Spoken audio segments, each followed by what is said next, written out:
Hello à tous, bienvenue sur la chaîne Pipolyglotte. Aujourd'hui, on vous présente le jeu de société Dobble dans sa version classique. Pour pouvoir utiliser ces jeux dans la pratique de l'anglais à l'oral, nous modifions les règles. Pour le Dobble, nous avons juste eu à changer le vocabulaire.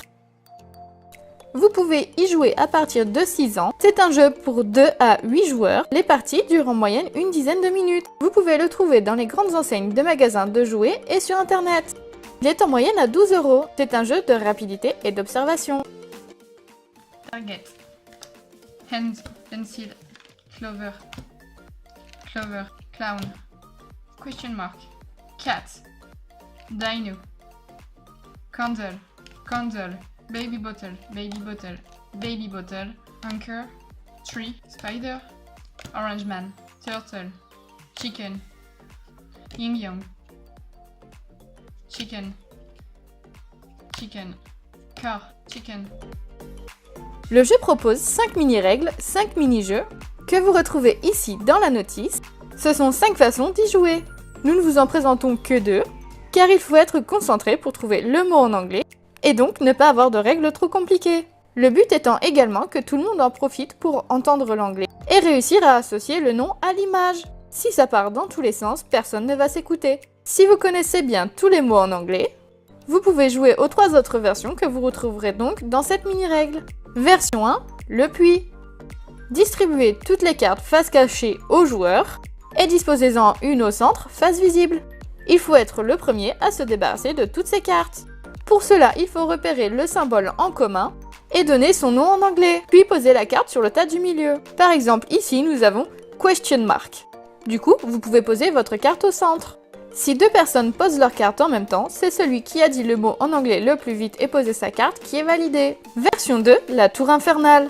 Distribuez une seule carte face cachée à tous les joueurs et disposez le reste des cartes face visible au centre pour former une pile. Le but du jeu est de récupérer le plus de cartes possible. Pour cela, il faut retrouver le symbole en commun entre vos cartes et celle du milieu, et le dire en anglais, puis ensuite récupérer la carte et la poser sur son tas. Par exemple, ici nous avons candle en commun, donc nous récupérons la carte du centre pour la poser sur notre tas. Nous avons également cheese et ainsi de suite. Le but du jeu étant donc d'avoir la pile la plus grande à la fin. Chaque carte a donc 8 symboles, il y en a systématiquement un en commun entre chaque carte.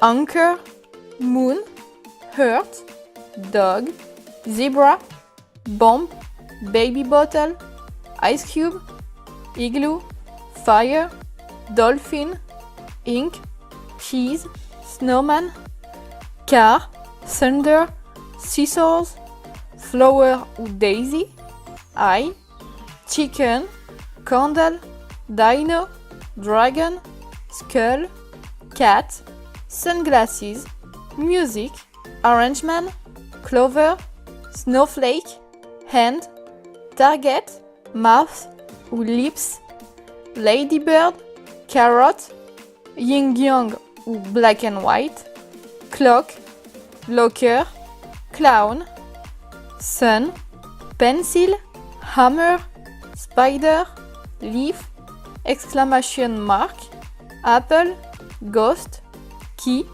spiderweb, horse ou chess ou token, sign, turtle ou tortoise, water ou drop of water, tree, question mark, cactus, light ou light bulb.